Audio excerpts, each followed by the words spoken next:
makes sense to go to California. If Hollywood is where it's at, let's go to California. Paper Tongues have certainly not taken the conventional road to getting signed by a major label. After honing their songwriting and performing skills around the Charlotte, North Carolina area, the band decided the time was right to follow their dream and go for a record deal in Hollywood.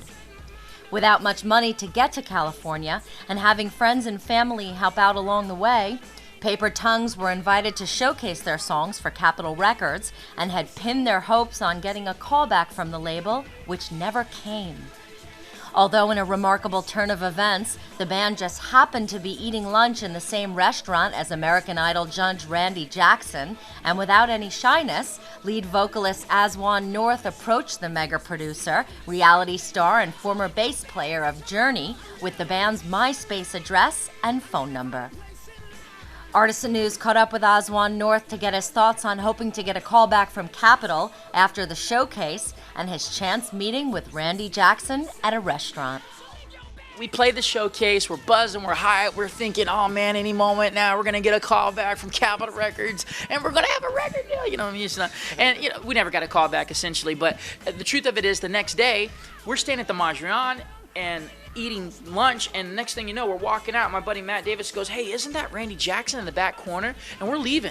And I'm like, yeah, I think that's Randy. So we go out, and there's these people walking up to these valets to get their car.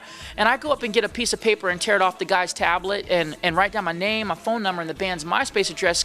He also talked about approaching Randy and getting a call back 2 hours after their first meeting.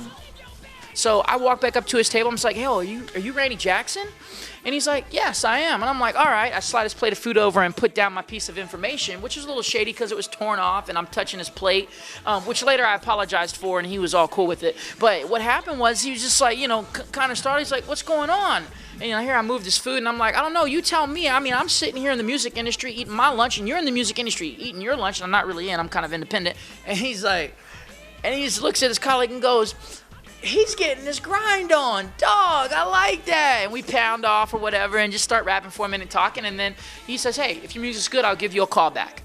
And 2 hours later, he calls back. And I put him on speakerphone and he's like, Get Higher's my song, dog. Aswan talked about what an important influence Randy Jackson has had on the band's career.